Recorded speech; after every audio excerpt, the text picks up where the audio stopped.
You're listening to the Wanderlusting Wives podcast, your podcast for escaping life's monotony, indulging in your wildest travel fantasies, and discovering the constant beauty of this ever-changing world.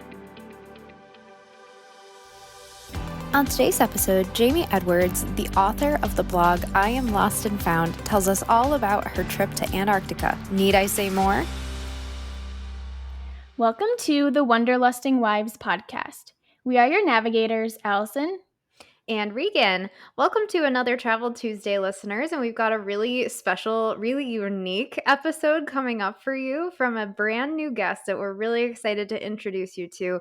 But before we introduce you to her, as always, a quick plug for our website, www.wanderlustingwives.com, and there you can find easy links to all of our episodes. If you're new here, actually, go ahead and check that out and check out all of our previous episodes. Season 1 episodes where we had a lot of really cool destinations also and some good stories that came out of Season 2. Looking forward to Season 3, so glad you're along for the journey.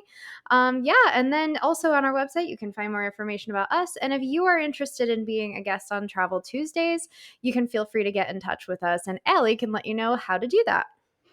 Yeah, Instagram, Facebook, Twitter, email, those are all really great places to find us. So our Instagram is at Wanderlusting Wives, Facebook, Wanderlusting Wives Podcast, Twitter at Wanderlust Wives, and then you're always welcome to email us. We'd love to hear your feedback, connect with you, and our email is a great place to do that. So our email is wanderlustingwives@gmail.com, and as always, we would appreciate any 5-star reviews that you're willing to give our podcast, and share our podcast with a friend. It's the gift that keeps on giving. But without further ado, I want to welcome our special guest today. We have Jamie Edwards, and she is the author of the I Am Lost and Found travel blog. So welcome, Jamie. Thank you, Allie. Thank you, Reagan, for having me. Yeah, we're so excited to have you. It's going to be a really fun episode. But before we jump into the destination we want to talk about, how can our listeners find you and your blog? Sure. They can find me. My website is called I Am Lost and Found, and it's iamlostandfound.com. You can also find me on Instagram at I Am Lost and Found _. And those are the two main places you can find me. But if you'd like to email me, you can email me at jamie@iamlostandfound.com. Excellent. I think our listeners are really going to want to get in touch with you based on how much knowledge they will find on your blog. So head over to Jamie's blog and check it out. She's got pretty much every destination covered. It seems like, anyways. But for today's episode, Jamie, we would love to hear about your experience in Antarctica, which, listeners, I told you we were going to have a destination that is very unique, and I'm really excited to hear about it. So Jamie, to get us started, why Antarctica? How did that come about? Well, I have to say it was purely because these days, what's been most exciting for me travel-wise and my family has been doing adventure travel. We spent a lot of years when our kids were little on beach holidays, and not that beaches aren't great. They certainly are. But there came a time where we, and me personally, really wanted to do more adventurous things. And we did take a few trips with our kids. We took them on safari to Botswana and South Africa. We took them to Finland in the middle of the winter, which was an incredible experience of almost 23 hours of darkness a day. That was a really cool experience. And then selfishly, I thought, what's the ultimate adventure that I'm looking to do? And immediately Antarctica popped into my mind. And it's a very big trip in many ways, and not an inexpensive one either. And my husband ended up not having really any he did not really want to go to Antarctica for one reason or another. It was not on his wish list, but it was definitely on mine. And I decided to ask my stepfather, 78-year-old stepfather, to join me. And it was truly one of those things where I barely had the word Antarctica out of my mouth before he was saying yes. And that was pre-COVID, and it turned out that because of COVID, our Antarctica expedition got postponed. So we ended up going this past January, and it really did live up to its expectations from being an incredibly extreme and adventurous destination. And on top of everything, it was my seventh continent. So I always sort of had this bucket list, for lack of a better term, for wanting to hit all seven continents in my lifetime. So that was another part of the motivation. Awesome. I was going to ask, was it a bucket list thing? And you kind of just answered that. For how long was it a bucket list thing? Or was it one of those things that you kind of popped into your brain at some point in life? Well, I don't know if I ever really thought that you could travel to Antarctica for many, many years. And only within the past 5 or 7 years did you really hear about polar travel taking off the way it has. And it really is still in its infancy, but you hear more and more people going, and there are just more and more ships leaving where we left from Ushuaia, which is the southernmost point of Argentina, which is where most expeditions start. And I wanted to kind of get on that before everyone I knew was going to Antarctica. I wanted to get there first, sort of part of my personality to want to go to some destinations before everyone's talking about it. And my stepfather was a great companion. He was really fully involved and excited by this trip. And we planned for it. We got our gear together. I happen to be a diehard photography lover and wildlife lover. So for me, part of the allure of Antarctica was photographing the landscape and the sea life and the wildlife.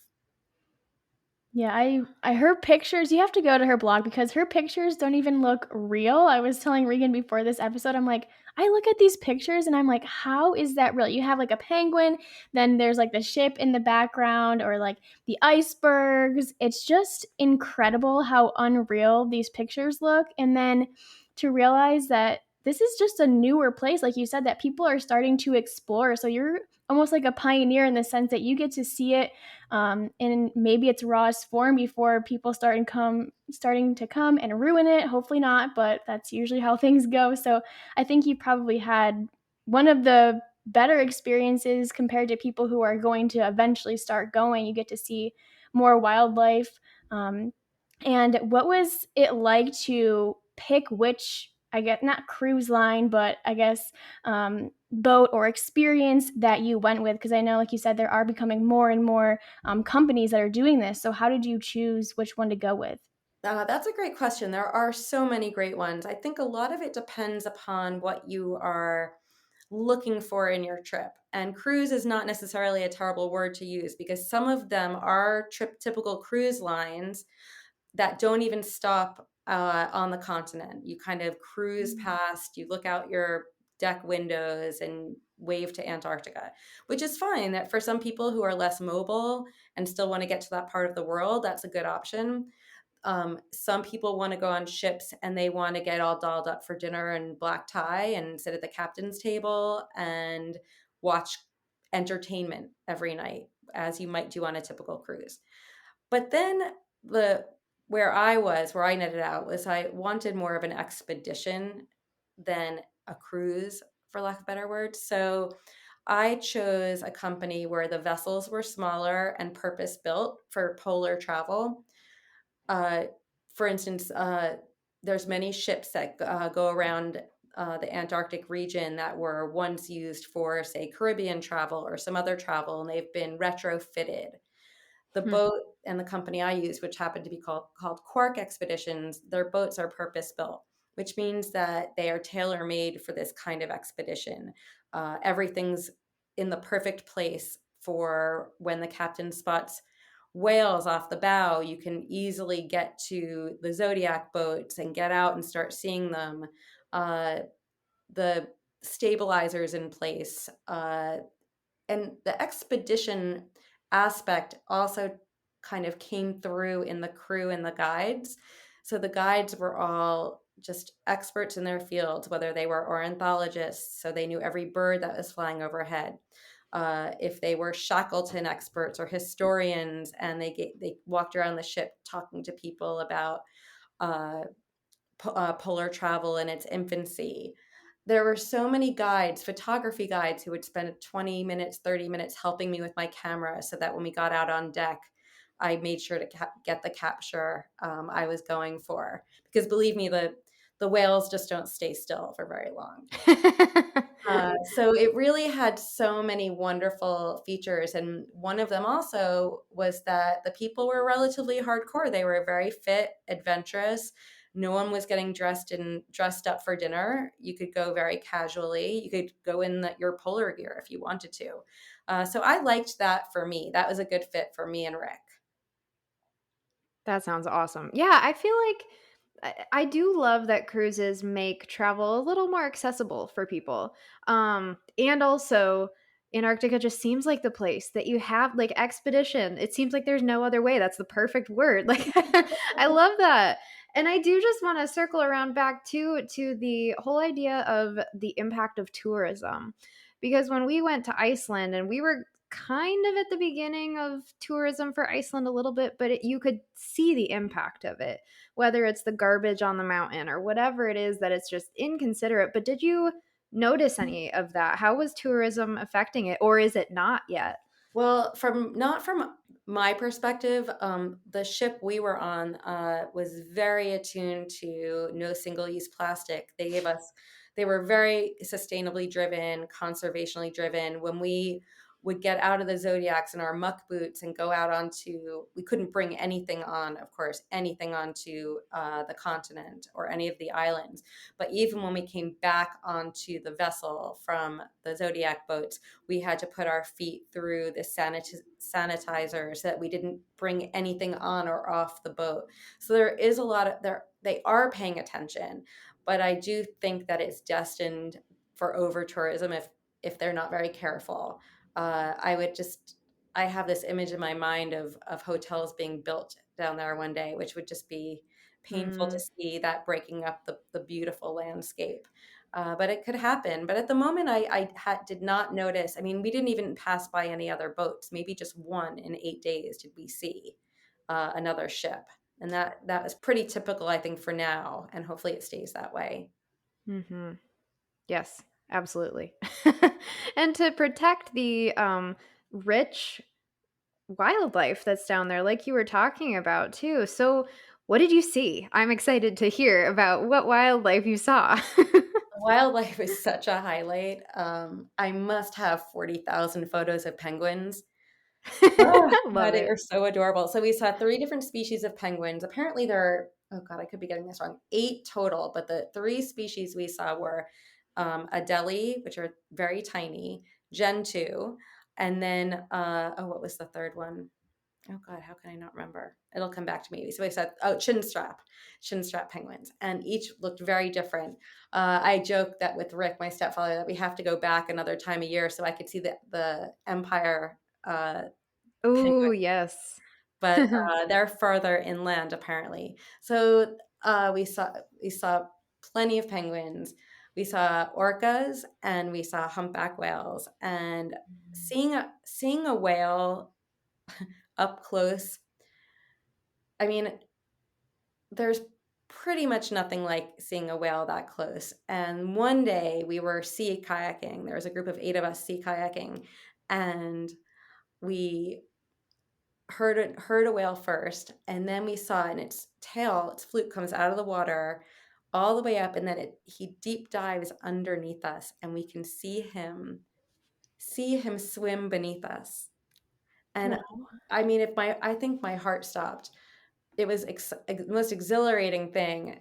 And people since have said, well, what would you have done if he just kind of popped up and you the answer is I have no idea. I mean, it's not dangerous in the sense that they're not looking to get you. But I guess the worst thing that would have happened is I would have just gotten very wet and cold and had to climb back into my kayak. But nobody was scared. It was very peaceful and tranquil. So that was a really especially incredible moment. And I highly recommend, if anyone goes on an Antarctic expedition, that they sign up for sea kayaking in advance, because they only have a certain amount that they let do it. And it is a very different experience than being in the Zodiac boat. Uh, and it's nice to be able to do both. That sounds otherworldly. Like, like It was. literally. And then on top of the whales, and then there's seals, Weddell seals, crab eater seals, leopard seals. Uh, I mean, it was, and they were not afraid of people, of course, but we kept our distance, especially if we were on land and there was a seal near us, that we were very careful to keep our distance from the penguins. But sometimes the penguins just waddled right up to us, which was really exciting. Oh, I Definitely a trip just for wanna see nature a lovers. penguin. Yes, and I'm kind of wondering, with the lack of humanity and the abundance of wildlife, what did it sound like? Oh, wow, that you're the first person to ask me that. And that's such a good question because it often it's almost the absence of sound for the most part. When you're out there just floating, especially on the kayak, you hear the ice kind of cracking against each other. We did hear ice shelves calving in the distance, and that sounded like a storm, like thunder. Hmm. Uh, but generally, aside from hearing the birds, you just close your eyes, and it's very unusual to hear almost nothing except just the water, the birds, and the cracking of ice. And then, of course, you would hear the whales, because the way that they blow out of their spout before that they come up for air, and then they would trumpet. I don't know if that's what the word that they do, but you did hear the whales, and that was also another otherworldly noise. Ones that I go back to my videos sometime and listen to because it's very unique. And now, a quick word from our sponsor. Newsly is an all in one audio super app for iOS and Android. It picks up the most trending articles on the web on topics you choose at any given moment and reads them to you in a natural human voice. The entire web becomes listenable for the first time, all in one place. Browse articles from topics you choose and start playing. Stop scrolling and start listening.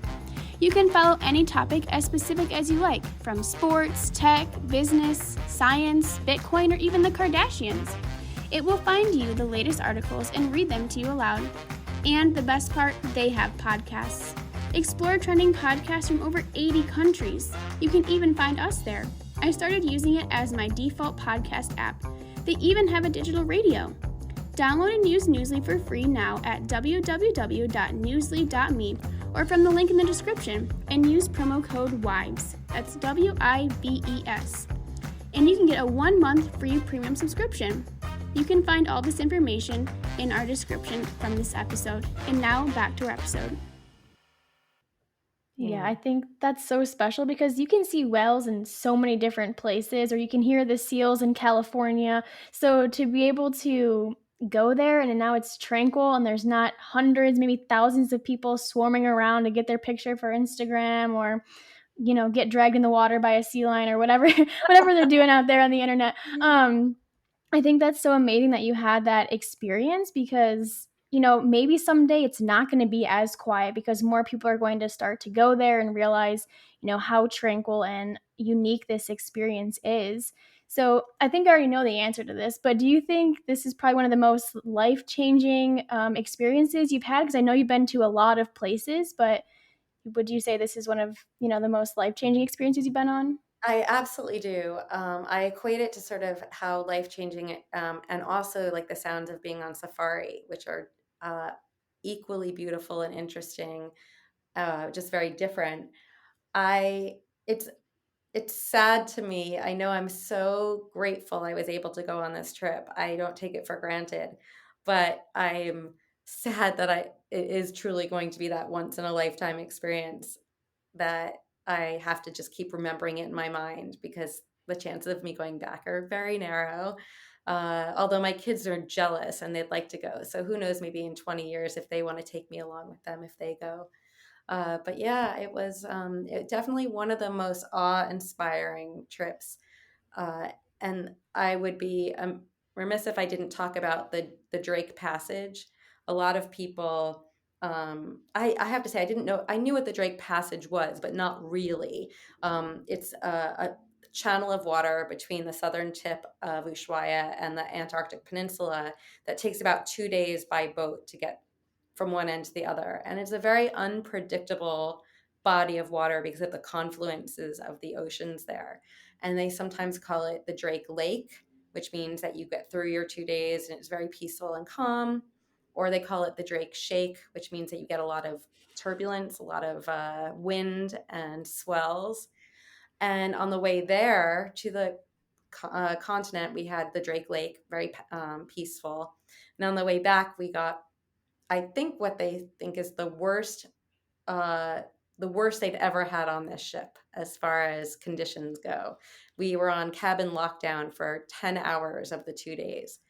But a few people have said, oh, I don't think I could ever do that. That sounds terrible. And it was such a rite of passage. It was, I wouldn't, I don't regret it. I didn't get seasick. I was taking some Dramamine. Some people did get seasick, but I still think that it was such an incredible experience to go through it, seeing out the window and seeing 40, 50-foot waves smashing against the boat. It's, it's an adventurous trip, but That's an a safe interesting one. way to put it, a rite of passage. I mean, it makes so much sense too. Like at one point, the entire world had to be traveled that way, where you don't know. You're just going west if you knew it was west at that point, and you hit land whenever you hit land. But it's similar to that. It's like you're visiting a place that is mainly pretty much inhabited by wildlife and scientists. It's that like there are some people, but you got to work for it. You're going to a place that is inhabited by others. And I think it's important to keep in mind that no matter what, this is uncharted territory for the most part, and it's early in tourism, and you just don't know it's very unpredictable. So the unpredictability is what makes it exciting. And if you're going expecting that you're going to know that you want to know what to expect, this isn't the trip for you, because so much of the excitement comes out of that you every single day something crazy and interesting happens. Speaking of crazy and interesting, I hear that the sea kayaking is a must. What are the other things that you did that you would just say, okay, you have to do this when you go to Antarctica? Well, okay, so our particular ship had two helicopters, and you could sign up for like a heli flight. So I definitely would recommend, if you're on a boat, helicopters, that you take advantage of it, because then you get to see Antarctica from a completely different vantage point. So that was exciting, and that was sort of the benefit of this particular expedition, is that this boat, which is called the Ultramarine, is their newest boat, and it had two helicopters for all the guests, and you can sign up for glacier hiking. Some people chose to spend an overnight on the continent, and all you were allowed to bring was a sleeping bag. You couldn't bring any food. Wow. You weren't supposed to go to the bathroom on the continent. So they went at 9 p.m. and they got picked up at 5 a.m. So pretty exciting. Whoa. I don't know I if I did could not do do that. that. I Yeah. so I draw the line. I'm drawing the line at sleeping out in the. I mean, it is almost 24 hours of daylight because it's summer in Antarctica, but still, that was not for me. But the people who did it, absolutely, they loved it. Oh, and the other thing, we took a polar plunge, which meant people. Oh. We had about 136 passengers on our ship and 200 crew. So it gives you an idea of the 1-to-1 ratio there. And we get you have an opportunity to hurl yourself into the Southern Ocean. And Okay, did you what do was it? that like? Yeah. It was very exciting. I did not think I was going to do it, but then I thought, how can I not do this? It's my only time. And it was beyond freezing, but it's so quick. They tie a rope around you, you jump off into the water, into the ice. You get back on, they put a towel, they give you a shot of vodka. And I think you're just on a natural high. You don't even need the vodka, but it was so much fun. And out of the 136 passengers on our boat, 78 did it. So a lot of adventurous people. That's so cool. Those are You were my in good company. That's amazing. Okay, so we get there and we do all of these really cool things, but how did we get there? What was your travel plan? Okay, so the most expeditions will um, help you organize all of that, put it in place. We traveled through Buenos Aires, where we met up with the people from Quark, and then they chartered a flight for all the people who are going on the ship from Buenos Aires down to Ushuaia. It's incredibly organized. They give you packing lists. There's so many tutorials. I think that really what one needs to figure out is if they are up for that sort of hardcore adrenaline filled adventure, like we said earlier. If not, there's other types of boats and other ships to go on that are might be better suited. But as I mentioned earlier, Ushuaia, which is the southernmost tip of Argentina, is where most of these ships take off from. And from what I'm hearing too, that for people who really feel that they're terrified of the Drake Passage, they are coming up with ways that they can shuttle them over by a flight. So I'm kind of against that from the point of view of I think that that's just part of the Antarctic experience, but everybody has to do what they're comfortable with. Yeah. Yeah, and then that could feed into, starting to ruin Antarctica as, we're trying to keep that protected. But like you said, everyone, should have the opportunity if they can, and finding ways to make that accessible to as many people as possible, I guess, is only fair for that Definitely. experience. And would you say that it going to Antarctica is something that should you bring younger kids, or is it more like, okay, 18 and older is more of like the group that should go? Do they even allow kids? I'm not even sure. Oh, that's a good question. I There were no kids. I think the youngest I saw was probably someone who was 18. I think some of it has to do too with the times of year that these expeditions are going. Most kids are in school, so they're not Mm. really conducive to school age kids, and it's certainly not conducive to young kids who are too young for school. So it does lean heavily older. I think that there are a lot of ships and cruise lines that do cater to an older crowd, like 60s, 70s and above. The one I was on really did span everything down from 20 to my stepfather, who was 78. But the common thread was just the adventure mindset. When we were in Buenos Aires, there were a lot of other ships that were meeting there, and you could definitely tell when there were people with walkers or there was someone that they were going on a different boat. Mm. I don't know what boat that was, but it was a boat that was suited towards people who were less mobile. Uh, so I think that it's self-selecting also, and it's also, I mean, it's a very expensive undertaking.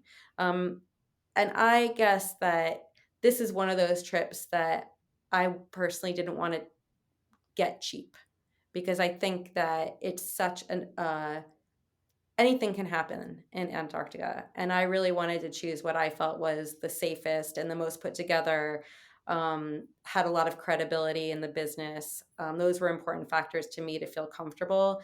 And I think that, again, that's a personal choice, but I felt very, very safe and comfortable, even when we were going through the Drake Passage and we were on lockdown. We had TVs in our rooms that had 85 channels of movies to watch, and they brought us room service. I don't know how they literally were like falling down with these trays, but I mean, brought room service to us during the lockdown, and it was exciting. It was definitely exciting, but and there is always a doctor on the boat. Mm. So should anybody get seasick or need help, because you are really days away from the rest of the world at some point. Yeah. It sounds like this is an important trip to plan well for. Like, obviously, if you go even to Europe or something, like, you can typically go into like a pharmacia or something like that to get something if you forgot it.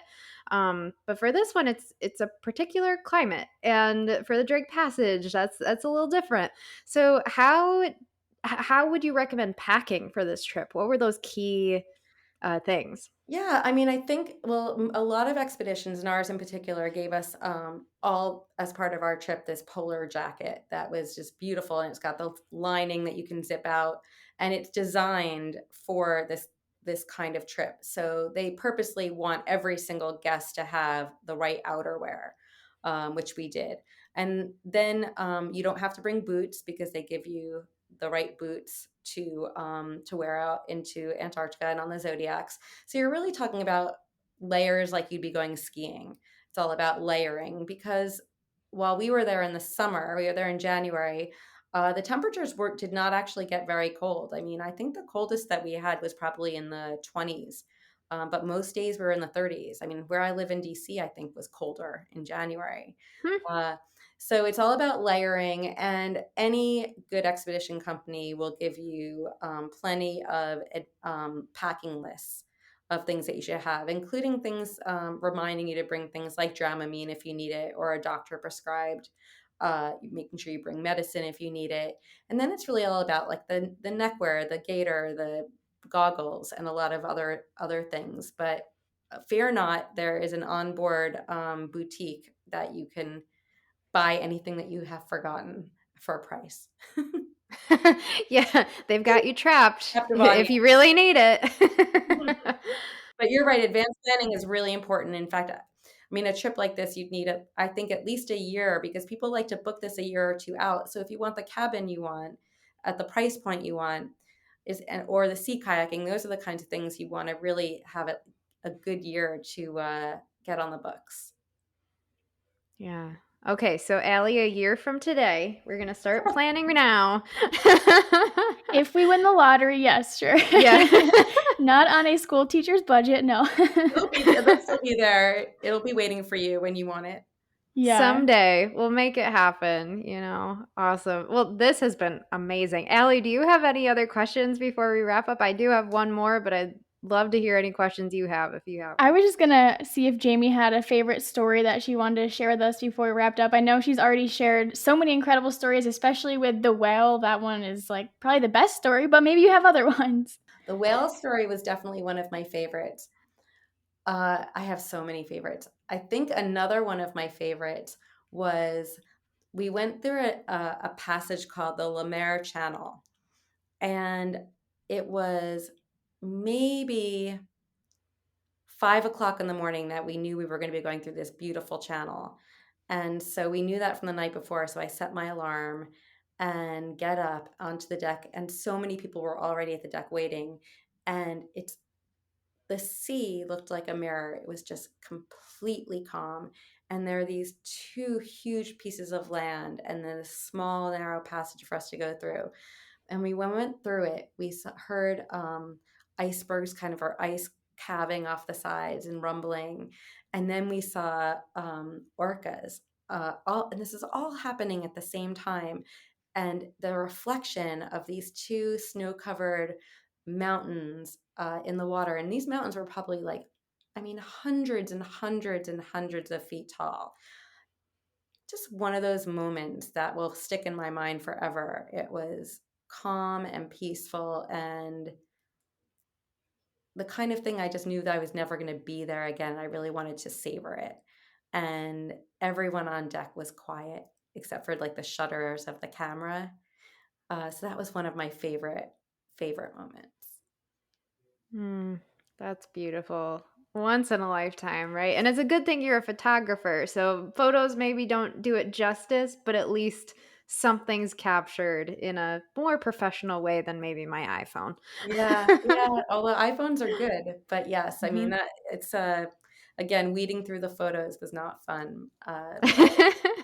But I'm glad I have them. Definitely.